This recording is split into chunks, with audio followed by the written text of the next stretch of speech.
नमस्कार, ताज न्यूज के prime bulletin में स्वागत है आपका। मैं हूं मीनू सिंह और आइए खबरों की शुरुआत करते हैं सुर्खियों के साथ।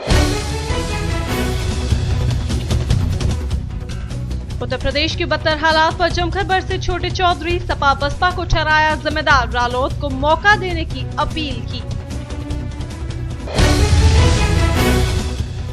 बी.आर. अम्बेडकर विश्वविद्यालय की मुख्य परीक्षाएं होंगी मार्च में, जल्द घोषित हो जाएगा परीक्षा कार्यक्रम।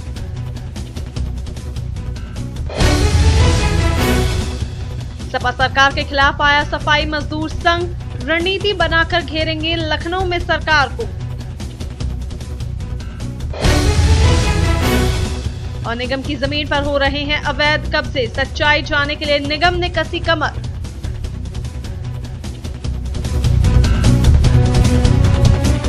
और अब बुलेटिन विस्तार से।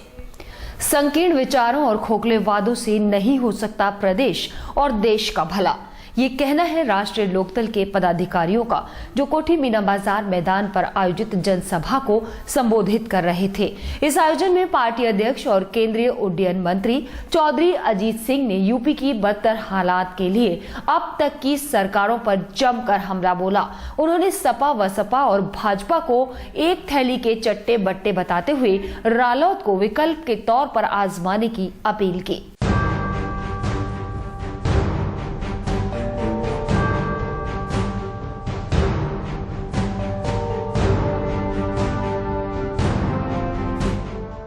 राष्ट्रीय लोकदल पार्टी की रैली में उमड़े पब्लिक के हुजूम ने बड़े नेताओं के चेहरे खिला दिए।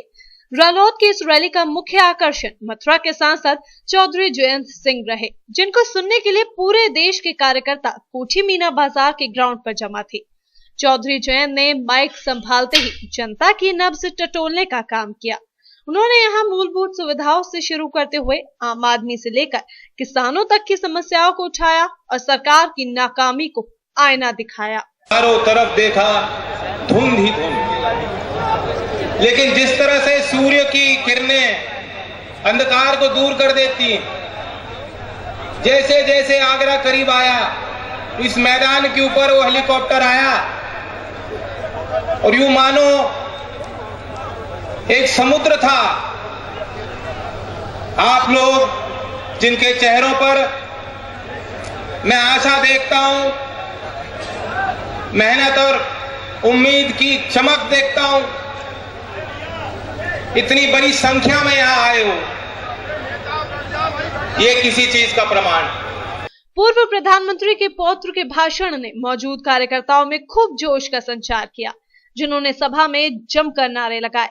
फिर बारी आई केंद्रीय उड्डयन मंत्री चौधरी अजीत सिंह की, जिन्होंने अपने चिर परिचित अंदाज में सभी दलों पर निशाना साधा। छोटे चौधरी ने सपा को जहां गुंडा पार्टी बताया, तो भाजपा को दंगा पार्टी करार दिया, वहीं बसपा को लुटेरी पार्टी का नाम दिया।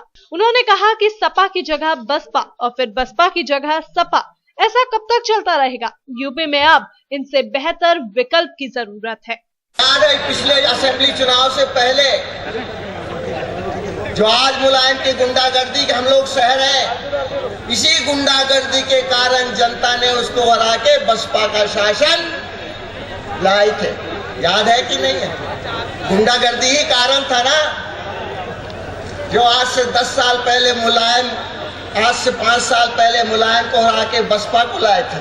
और याद करो, 10 साल पहले बसपा की लूट मार से तंग होकर सपा को लाए थे, और फिर बसपा तंग होकर फिर सपा को ले आए। अगर सपा बसपा में फंसे रहोगे तो ना उत्तर प्रदेश का कल्याण होना है, ना तुम्हारा कल्याण होने वाला है। इन दोनों से छुटकारा पाना है, उसके अलावा कोई रास्ता नहीं। सभा को संबोधित करने वालों में पार्टी के पूर्व मंत्री कोकब हमीद भी रहे। कई जिलों से आए विधायक सांसदों ने संबोधित किया और एक स्वर में बदलाव लाने की बात पर जोर दिया। स्थानीय स्तर पर युवा लोकदल के राष्ट्रीय महासचिव ब्रजेश चाहर, मंडल अध्यक्ष जयपाल खिरवार और जिलाध्यक्ष नरेंद्र बघेल ने सभी से संकल्प लेने का आह्वान किया और आने वाले चुनावों में राष्ट्रीय लोकदल को मजबूत बनाने की अपील की। रालोद की रैली में चौधरी चरण सिंह के अनुयायियों ने खूब तोड़ा अनुशासन। स्वागत करने के बहाने जिन्होंने छोटे चौधरी को गुस्सा दिला दिया। चेहरा चमकाने और फोटो खिंचाने की होड़ में रालोद कार्यकर्ताओं ने पूरा मंच कब्जा लिया। अपने भाषण के दौरान केंद्रीय मंत्री ने कई बार उन्हें फटकार लगाई, मगर वो तो जैसे जोश में अपने होश खो चुके थे।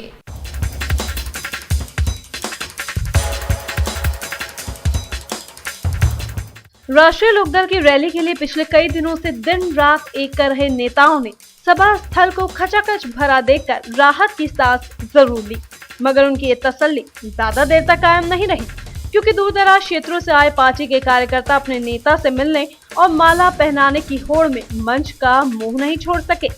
राष्ट्रीय नेताओं के लिए बने मंच पर ऐसे लोगों का जमावड़ा लग गया कि प्रोटोकॉल के लिहाज से जिनकी वहां कोई जगह भी नहीं थी। नतीजा ये हुआ कि चौधरी जयंत सिंह और चौधरी अजीत सिंह को कई बार आयोजकों को इसके बारे में बताना पड़ा, मगर बार बार बताने के बाद भी कार्यकर्ताओं ने मंच नहीं छोड़ा। हद तो तब हो गई जब अपने भाषण के दौरान राष्ट्रीय अध्यक्ष को कई बार मंचासीन लोगों को फटकारना पड़ा। में आने वाली और इसी आगरा में आए थे मुलायम सिंह। मेरा समझ नहीं आ रहा मुझको।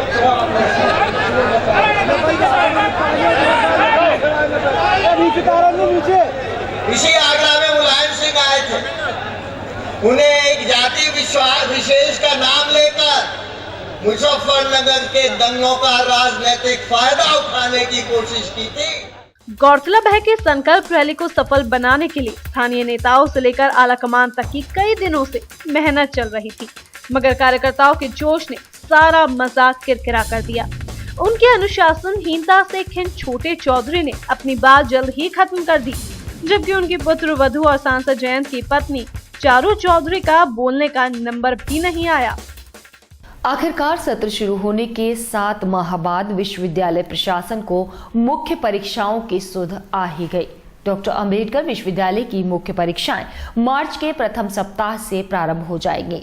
डिप्टी रजिस्ट्रार के अनुसार परीक्षा कार्यक्रम जल्द ही घोषित कर दिया जाएगा।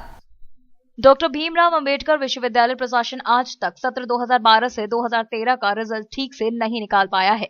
जिन कक्षाओं का रिजल्ट निकल भी गया है, उनके अंक पत्र कब तक आएंगे कोई बताने वाला नहीं है। खैर, काफी हो हल्ले के बाद आखिर विश्वविद्यालय प्रशासन को मुख्य परीक्षाओं की सुध तो आ ही गई है। डिप्टी रजिस्ट्रार प्रभात रंजन के मुताबिक विश्वविद्यालय की मुख्य परीक्षाएं मार्च के प्रथम सप्ताह से शुरू हो जाएंगी। परीक्षा कार्यक्रम भी विश्वविद्यालय 1-2 दिन में जारी कर देगा। मुख्य परीक्षाओं के फॉर्म भरने शुरू हो गए हैं और कुछ उसमें डिफिकल्टीज आ रही हैं। इसके समाधान के लिए एक पैनल बन गया है, जल्दी ही फॉर्म भरवा लिए जाएंगे और फर्स्ट वीक से प्रस्तावित है। तो अगर फॉर्म वगैरह टाइमली भर जाएंगे तो फर्स्ट वीक से हम करा देंगे, नहीं थोड़ा सा स्कीम कब तक जारी होने की संभावना? स्कीम जल्दी जारी हो जाएगी। मार्च के प्रथम सप्ताह से शुरू होने वाली विश्वविद्यालय की मुख्य परीक्षाएं 60 दिन तक चलेंगी। इस बार रेगुलर परीक्षार्थियों के साथ ही व्यक्तिगत परीक्षाएं भी होंगी। परीक्षा मार्च के प्रथम सप्ताह से कराने की बात विश्वविद्यालय प्रशासन भले ही कह रहा हो, लेकिन अभी तक कई कॉलेजेस में परीक्षा फॉर्म तक नहीं भरे गए हैं। ऐसे कब फॉर्म्स की जांच होगी और कब तक प्रवेश पत्र आएंगे, ये तो शायद विश्वविद्यालय के आला अधिकारी भी नहीं बता सकेंगे। अवैध कब्जों की बात सामने आने के बाद निगम में भी हड़कंप का माहौल है, जिसे लेकर अब निगम अपनी जमीनों की जांच करा रहा है, ताकि निगम को पता चल सके कि कहीं किसी ने निगम की जमीन पर कोई अवैध कब्जा तो नहीं कर रखा, जिसे लेकर अब पुराने कागजात भी खंगाले जा रहे हैं। डीके जोशी के दौरे के बाद से ही निगम अपनी जमीनें तलाशने में जुट चुका है। बुधवार को सुप्रीम कोर्ट मॉनिटरिंग सदस्य डीके जोशी ने प्रशासन के साथ दयालबाग स्थित कई बिल्डिंग्स का दौरा कर सरकारी जमीन कब्जाने की बात कही, जिसके बाद सभी विभागों के साथ अब नगर निगम भी अपनी जमीनों की तलाश में जुट गया है, जिसे लेकर नगर निगम के पर्यावरण अभियंता राजीव राठी ने कहा कि इन बिल्डिंगों के बीच हमारे भी 3 खसरा नंबर आए हैं। अब उनकी जाँच कराई जा रही है। अगर जमीन निगम की निकलती है तो निगम ऐसी बिल्डिंगों को धराशायी करने की कार्यवाही करेगा। कल 3 खसरा नंबर के संदर्भ में ये बात वहाँ सामने आई है कि तीनों खसरा नंबर नगर निगम के हैं और इस पर जो है बिल्डर ने कुछ निर्माण कर लिया है, क्योंकि इस संबंध में कोई पुख्ता दस्तावेज जो है वो डीके जोशी द्वारा उपलब्ध नहीं कराए गए थे। उनसे अनुरोध किया गया है कि आप उन दस्तावेज को उपलब्ध करा दें और हम भी अपने लेवल पर जो है वो विभाग में उन खसरा नंबरों को ढूंढ रहे हैं और ये देख रहे हैं कि कहाँ पर जो है वो हमारी संपत्ति ऐसी है जो उन्होंने उसमें कर ली है। एक बार वो अपने यहाँ से उसके मेजरमेंट निकाल के ले आए तो हम साइट पर जाएंगे, उसका निरीक्षण करेंगे, और अगर निरीक्षण उपरांत ये पाया गया कि बिल्डर ने उसे जो है एनक्रोच कर लिया है और उस पर बिल्डिंग निर्माण कर लिया है, तो नगर निगम उसके ध्वस्तीकरण की कार्रवाई जो है वो बहुत जल्द अमल में लाएगा। राजीव राठी ने ये भी बताया कि निगम अब अपनी संपत्तियों की जांच करा रहा है, जिसे लेकर सारे पुराने दस्तावेज खंगाले जा रहे हैं ताकि पता चल सके कि निगम की कहां-कहां जमीन है, जिसके चलते निगम के संपत्ति विभाग में इन दिनों हलचल का माहौल भी पैदा है। हर कोई पुराने दस्तावेजों को तलाशने में जुटा हुआ है। किस बिल्डर का नहीं, वहाँ 3 वो बने हैं, एक पुष्पांजलि बना है, उसके बराबर में मंगलम स्टेट है और तीसरा कल्याणी हाइट है। तो ये कहा जा रहा है डीके सोची जी द्वारा कि ये तीनों में ये खसरा नंबर जो है वो सम्मिलित होकर और इन्होंने उस पर पक्का निर्माण कर लिया है। जोशी जी के पास उन्होंने कहा मेरे पास उसके डॉक्यूमेंट मौजूद हैं, तो जैसे ही वो डॉक्यूमेंट हमें मिल जाएंगे या हम भी अपने विभाग के दस्तावेज उस पर ढूंढवा रहे हैं, तो अगर हमें पता लग गया कि हमारे खसरा नंबर है तो उस पर निश्चित रूप से उसकी मेजरमेंट करके। गौरतलब है कि बुधवार को डीके जोशी ने एडीएम सिटी बीपी खरे, एसडीएम सदर राजेश कुमार और नगर निगम के पर्यावरण अभियंता राजीव राठी के साथ यहाँ का दौरा किया था, जिसमें जोशी ने कहा था कि पहले बिल्डरों ने तालाबों पर कब्जा किए थे और अब ये लोग यमुना को भी नहीं बख्श रहे, जिस पर अधिकारी कोई जवाब नहीं दे सके थे। अब डीके जोशी ने मंडलायुक्त प्रदीप भटनागर और एनजीटी को अपनी रिपोर्ट भेजने की बात कही है, लेकिन देखना ये होगा कि रिपोर्ट के बाद किस तरह की कार्यवाही होती है।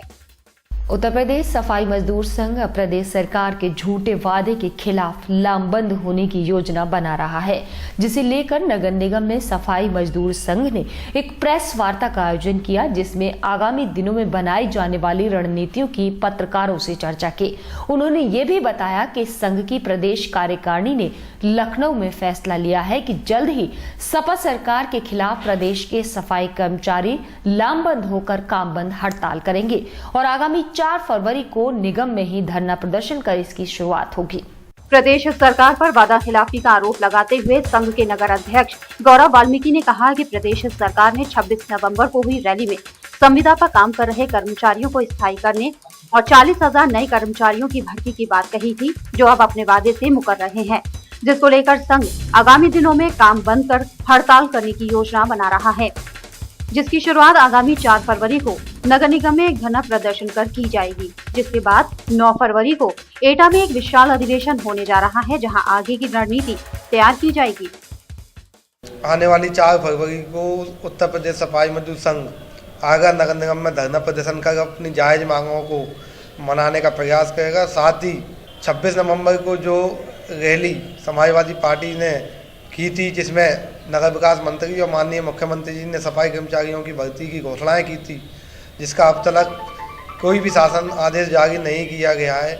उस संबंध में आने वाली 9 फरवरी को एटा में सफाई मजदूरों का एक प्रांतीय अधिवेशन आयोजित किया जा रहा है, जिसमें तय किया गया है कि अगर जल्दी ये मांग पूर्ण नहीं होती है तो समूचे प्रदेश में सफाई कर्मचारी काम बंद हड़ताल पर जाएंगे। आपको बता दें कि रैली में मुख्यमंत्री अखिलेश यादव ने निगम के संविदा कर्मचारियों को नियमित करने और 40,000 नए सफाई कर्मचारियों की भर्ती की बात कही थी, जिसे वो भूल गए। इसी बात से खफा संघ अब आर पार की लड़ाई के मूड में नजर आ रहा है। देखना होगा कि इनकी लड़ाई इन्हें हक दिला पाती है या नहीं। अब मीट की दुकानें भी होंगी आधुनिक और बदलेगा उनका स्वरूप।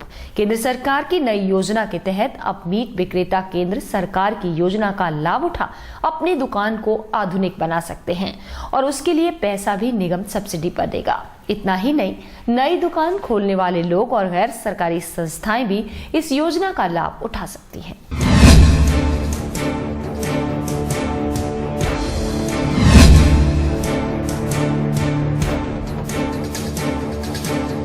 चुनावों के नजदीक आते ही सरकारें नई नई योजनाएं लाकर वोटरों को अपनी ओर खींचने का हर संभव प्रयास करती है। ऐसी एक योजना केंद्र सरकार ने अब मीट का व्यापार करने वाले दुकानदारों को दी है, जिसके तहत वो दुकान का आधुनिकीकरण करा सकते हैं, जिसके लिए केंद्र सरकार उन्हें 50,000 रुपए से लेकर 5 लाख रुपए तक की सब्सिडी देगी। ये जानकारी अपर नगर आयुक्त केपी त्रिपाठी ने दी। साथ ही उन्होंने ये भी बताया कि अगर कोई चाहे तो वो नगर निगम से फॉर्म लेकर उसे भरकर जमा भी करा सकता है। देखिए, भारत सरकार की ये योजना है national mission on food processing. इसमें ये योजना उन व्यवसायियों के लिए है जो कि मीट का व्यवसाय करते हैं, मीट शॉप्स चलाते हैं और मीट को बेचते हैं। उनकी अगर अपनी दुकानें हैं, लाइसेंस होल्डर हैं, तो वो अपने मीट की दुकान के मॉडर्नाइजेशन के लिए, चाहे वो उसमें इंटरनल बिल्डिंग का काम कराना हो या फिर कुछ इक्विपमेंट्स लगवाने हों, उस पर के लिए ये योजना बनी हुई है। इसका एक प्रपत्र है, उस प्रपत्र पर वो इस योजना में आवेदन कर सकते हैं। इसमें जो भी धनराशि की योजना बनेगी उसमें 50% बट मैक्सिमम 5 लाख की सब्सिडी ग्रांट के रूप में भारत सरकार देगी। ये योजना लागू है। गौरतलब है कि अभी मीट की दुकानों के आसपास गंदगी का आलम रहता है, जिसे लेकर कई बार आपत्तियां भी उठाई गई। इसी बात को देखते हुए केंद्र सरकार ने चुनावी मौसम में इन लोगों को आधुनिक बनाने की योजना बनाई है, लेकिन अब देखना ये होगा कि योजना इन लोगों को कितना आधुनिक बना पाती है। माध्यमिक शिक्षक संघ का 48वां प्रांतीय सम्मेलन रतन मुनि जैन इंटर कॉलेज में चल रहा है। प्रदेश भर से आए शिक्षकों ने सम्मेलन में शिक्षा की नई तकनीकी विषय पर चिंतन किया। इस अवसर पर सेवानिवृत्त हुए शिक्षकों को सम्मानित भी किया गया। माध्यमिक शिक्षक संघ पांडे गुट के प्रांतीय अधिवेशन में प्रदेश भर के शिक्षकों ने हिस्सा लिया। प्रांतीय सम्मेलन में शिक्षकों की समस्याओं पर चिंतन व्यक्त किया गया। शिक्षा के क्षेत्र में बदलती तकनीकी और बढ़ती चुनौतियों पर भी शिक्षकों ने चिंता जताई। 29 जनवरी से शुरू हुए 3 दिवसीय सम्मेलन में शिक्षकों ने अपनी कई लंबित मांगों को शासन स्तर पर पहुंचाने की रणनीति भी बनाई।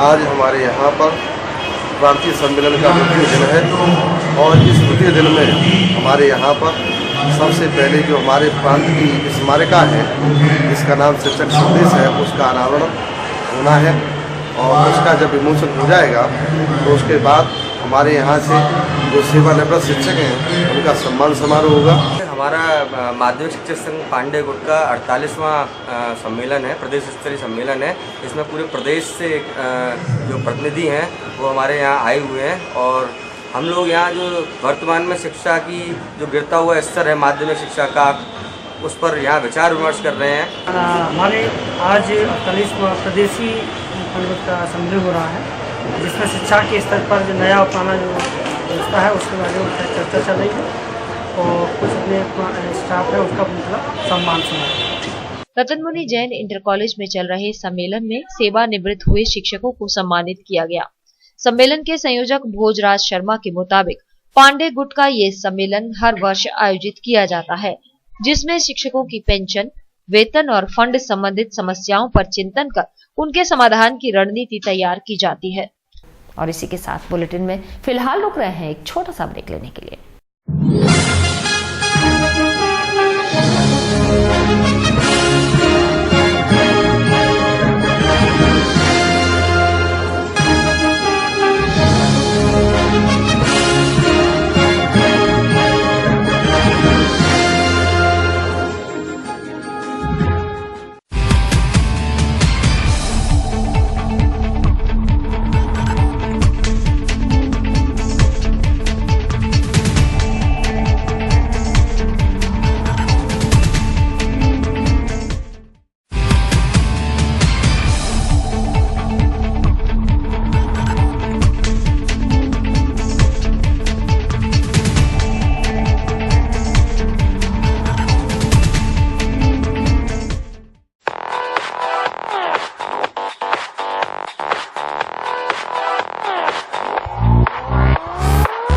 Shri Balaji jewellers, gold, silver और डायमंड ज्वेलरी मिलने का विश्वसनीय स्थान। हमारे यहाँ आपको gold, hallmark certificate gold jewellery नए कलेक्शन के साथ उपलब्ध मिलेगी।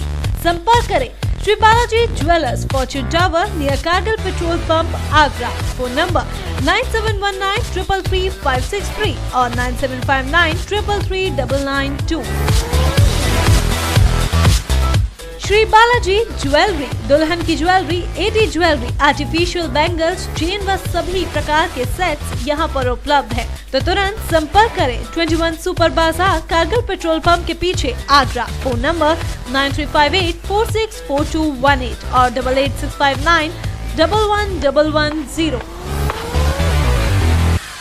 Gayatri Development presents Manhar Green Shire.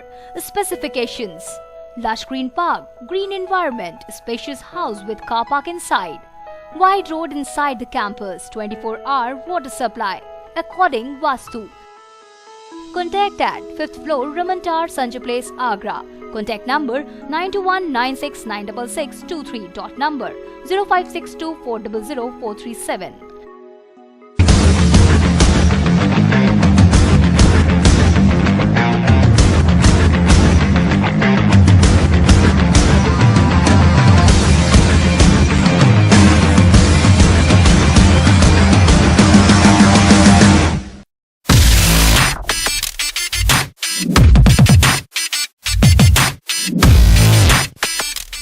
Sai Asha properties area approved कोठी प्लॉट्स खरीदने व बेचने के लिए संपर्क करें। ताज नगरी 2 में एरिया अप्रूव्ड प्लॉट्स के लिए संपर्क करें।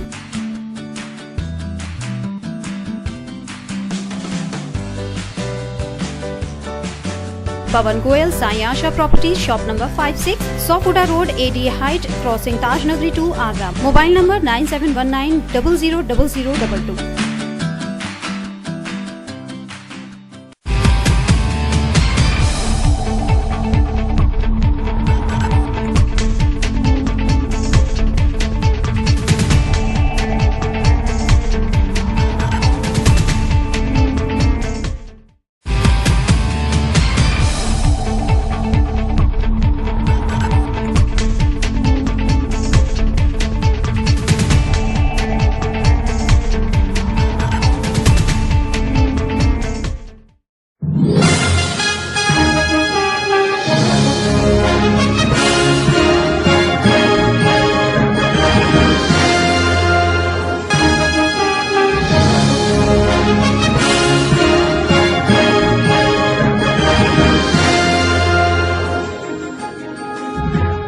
ब्रेक के बाद इस खबर पर, उत्तर प्रदेश सिंधी अकादमी लखनऊ के तत्वावधान में तुलसी देवी इंटर कॉलेज में सांस्कृतिक कार्यक्रम संपन्न हुए। सिंधी भाषा को बढ़ावा देने के लिए हुए इस कार्यक्रम में स्कूली छात्र छात्राओं ने रंगारंग कार्यक्रम प्रस्तुत कर सभी का मन मोह लिया। उत्तर प्रदेश सिंधी अकादमी लखनऊ ने Tulsi Devi girls inter college में विभिन्न प्रतियोगिताओं का आयोजन कराया। कार्यक्रम की शुरुआत मां सरस्वती और संत झूलेलाल के चित्र पर माल्यार्पण कर की गई। स्कूली छात्राओं ने सिंधी भाषा में गणेश वंदना प्रस्तुत कर सभी का मन मोहा। सिंधी अकादमी प्रदेश भर में सिंधी भाषा के प्रचार प्रसार के लिए इस तरह के कार्यक्रम आयोजित करती है।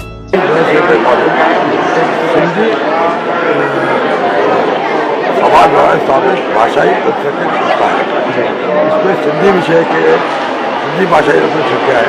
इसलिए उत्तर प्रदेश सरकार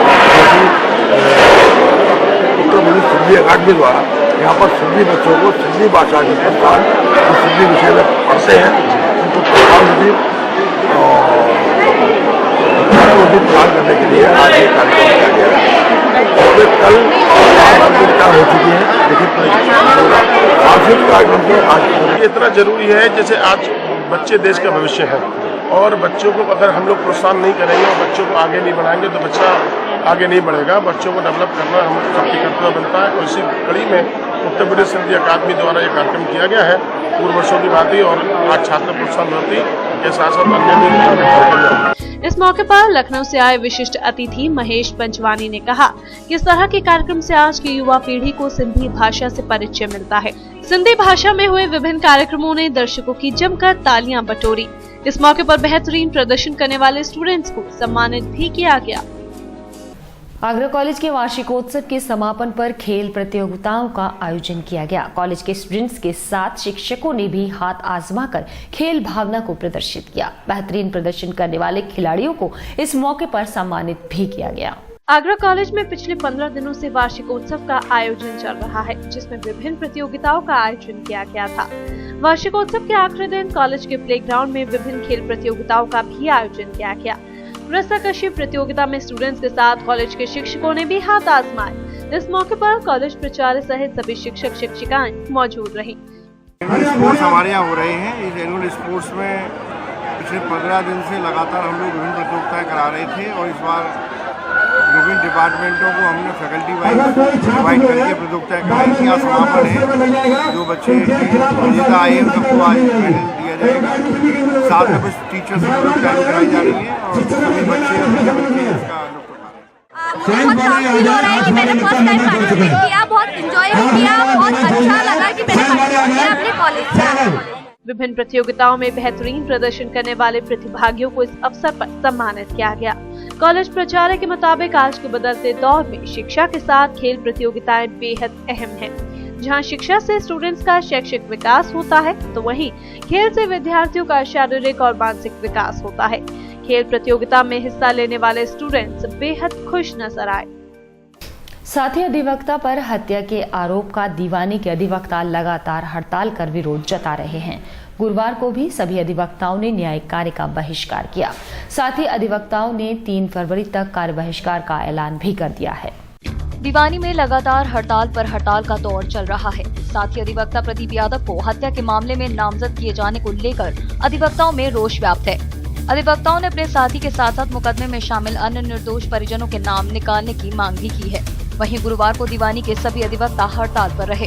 देखिए, मेरा तो कहना यह है कि अधिवक्ता का नाम आया है उसमें, और चूँकि एसएसपी साहब से बात हो गई है और पुलिस के अधिकारियों की नॉलेज में है, बहुत अच्छा करने की कोशिश करेंगे वो। और हमारा यही कहना है उनसे कि जो नहीं है घटना में उसको नामित न किया जाए, और जो घटना में है उसके लिए कोई भी अधिवक्ता ये कहने को तैयार नहीं है कि उसका नाम निकाल दिया जाए। जो वास्तव में घटना में नहीं है उसका नाम निकालता है तो मेरे ख्याल से ये न्यायिक जो प्रक्रिया है इस देश में जो चल रही है उसमें एक सहयोग होगा। और तो कल शाम को हम 7 बजे विवेचक से मिले। विवेचक ने माना कि कॉल डिटेल के आधार पर घटनास्थल पर प्रदीप यादव वकील साहब मौके पर मौजूद नहीं थे, तो उन्होंने हमें आश्वस्त कर दिया और 1-2 दिन में क्या रिजल्ट निकल के आता उसके बाद ही हम लोग हड़ताल खोलेंगे। संभावना ये है कि यदि विवेचना के दौरान 1-2 दिन के अंदर यदि प्रदीप यादव का नाम निकल जाता है तो 3 तारीख के बाद से हम लोग काम करना शुरू कर देंगे। आगरा बार एसोसिएशन के सचिव प्रकाश नारायण शर्मा ने कहा कि पुलिस प्रशासन के आला अधिकारियों को इस मामले से अवगत करा दिया गया है। साथ ही उनसे मामले की निष्पक्ष जांच की भी मांग की गई है। सचिव ने बताया कि विवेचक द्वारा मामले की जांच भी की जा रही है। जल्द ही इस मामले से अधिवक्ता प्रदीप यादव को निकाल दिया जाएगा। तो वहीं अधिवक्ताओं ने 3 फरवरी तक हड़ताल पर रहने का ऐलान भी किया है। नलों से पानी नहीं, काला जहर निकल रहा है। यमुना में प्रदूषण बढ़ने से शहरी पेयजल आपूर्ति बुरी तरह चरमरा गई है। कई इलाकों में तो एक बूंद पानी नहीं पहुंचा, जबकि कई जगह नलों से निकलता सीवर का काला और दुर्गंध युक्त पानी देखकर लोगों के होश उड़ चुके हैं। जलकर विभाग के संसाधन फेल हो गए हैं। यमुना में रिकॉर्ड स्तर पर प्रदूषण बढ़ गया है, जिससे जल संस्थान प्रदूषित यमुना जल को शोधित कर पेयजल आपूर्ति करने में हाफ रहे हैं। बृहस्पतिवार को कई इलाकों में नालों से सीवर युक्त काला पानी निकाला गया। आवास विकास कॉलोनी, केदारनगर, गोकुलपुरा, मंडी सईद खां, कोतवाली आदि क्षेत्रों में लोग पानी की समस्या से जूझते दिखाई दिए। 4 दिन से पानी की समस्या है। पानी आया भी है तो बहुत गंदा आया है। जी, कितना गंदा पानी आया है? बहुत गंदा, बिल्कुल नाले जैसा पानी। पानी बहुत गंदा है, ना नहा सके, ना कुल्ला कर सके, ना खाना बना सके। तो जब पानी को होगा क्या? मंडी सईद खां निवासी मंजू कुशवाहा के घर के नल से काला पानी निकल रहा है। उन्होंने बताया कि जलकर के नालों से निकलने वाले काले पानी को पीना तो दूर, लोग बर्तन धोने के लिए भी इस्तेमाल नहीं कर सकते। इस पानी से बर्तन धोने पर भी बर्तनों से दुर्गंध आने लगती है। जहां एक तरफ पूरे शहर के लोग बिजली की किल्लत से परेशान हैं, तो वहीं दूसरी ओर दीवानी न्यायालय परिसर में पूरे दिन स्ट्रीट लाइट्स जलती नजर आई, जिसका असर बिजली की कमी झेल रहे शहरवासियों की जिंदगी पर पड़ रहा है। भाई, मेरा तो कहना है कि पिछले 10 दिन से सूरज नहीं निकल रहा था, तब अगर ये लाइट जलाते तो शायद कुछ ये माना जाता कि कोई तर्कपूर्ण काम किया जा रहा है। लेकिन आज तो लग रहा है किसी की लापरवाही से बत्तियां जलती रह गई हैं, और जहां एनर्जी को बचाने के लिए इतनी बात कही जा रही हो, वहां पे एनर्जी की वेस्टिंग तो किसी भी तरीके से क्षम्य अपराध नहीं है। इस पर ज़रूर देख रेख होनी चाहिए कि आखिर किसकी लापरवाही से ये बिजलियां जलती रह गई हैं, क्योंकि एनर्जी एक ऐसी चीज़ है, एक दफ़े जब वेस्ट हो जाती है तो आप उसे दोबारा नहीं पा सकते। तो इसीलिए शक्ति का स्वरूप माना गया है विद्युत को। कोटा ट्यूटोरियल्स शहर की छुपी हुई प्रतिभाओं को उभारने के लिए 10वीं, 11वीं और 12वीं करने वाले छात्राओं व IIT, JEE, AIPMT की परीक्षा के इच्छुक स्टूडेंट्स के लिए ध्रुव 2014 स्कॉलरशिप टेस्ट का आयोजन 2 फरवरी को होने जा रहा है, जिसकी जानकारी गुरुवार को कार्यालय कोटा ट्यूटोरियल्स पर आयोजित एक प्रेस वार्ता के दौरान दी गई। पिछले 12 वर्षों से लगातार सर्वश्रेष्ठ परिणाम देकर कोटा ट्यूटोरियल ने उत्तर भारत में अपना मुकाम बना लिया है। इसी का परिणाम है कि उत्तर प्रदेश, मध्य प्रदेश, राजस्थान तथा हरियाणा से बच्चे उच्च स्तरीय पढ़ाई के लिए यहाँ आते हैं। और उनको मनोवांछित कोचिंग मिलती है। IIT का क्रेज छात्रों में इतना बढ़ गया है कि इस वर्ष रिकॉर्ड लगभग 5 लाख छात्र प्रवेश परीक्षा में बैठ रहे हैं। ये 2014 का हम लोग आयोजन कर रहे हैं। ये कोटा ट्यूटोरियल्स का 5 साल से प्रयास है जो आगरा के तकनीकी ग्रामीण क्षेत्र के बच्चे जो आते हैं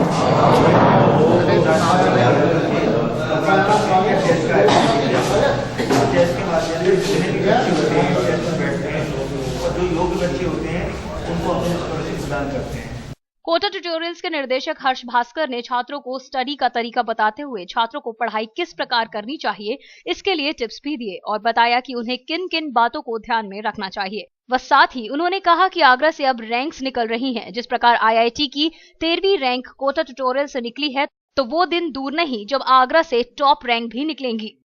सूरसदन प्रेक्षागृह में श्री राम कृष्ण इंटर कॉलेज खंडारी आगरा और श्री नारायणी कन्या इंटर कॉलेज सिकंदरा आगरा के स्थापना दिवस के पूरे 50 वर्ष होने के अवसर पर स्वर्ण जयंती समारोह का आयोजन किया गया, जिसमें छात्र छात्राओं द्वारा दी गई प्रस्तुतियों ने सभी का मन मोह लिया। कार्यक्रम के दौरान मुख्य अतिथि डॉक्टर चंदन लाल पाराशर, विशिष्ट अतिथि सांसद रामशंकर कठेरिया, डॉक्टर मुकेश अग्रवाल, अपर सचिव माध्यमिक शिक्षा परिषद इलाहाबाद, डॉक्टर धर्मेंद्र शर्मा DIOS, कमलेश कुमार जिला विद्यालय निरीक्षक बालिका शिक्षा एवं कॉलेज संस्थापक डॉक्टर विष्णुदेव शर्मा ने मां शारदे के चित्र पर माल्यार्पण तथा दीप प्रज्वलित कर कार्यक्रम का शुभारंभ किया। रामकृष्ण शास्त्री की सत्प्रेरणा से डॉक्टर विष्णुदेव शर्मा ने 1964 में उनको स्थापित किया था और उसके पीछे जो मूल विचार था कि दोनों ही जगह खंडारी और सिकंदरा बहुत अति पिछड़े क्षेत्र थे और शिक्षा का कोई भी ऐसा साधन नहीं था कि उस पिछड़े वर्ग के लिए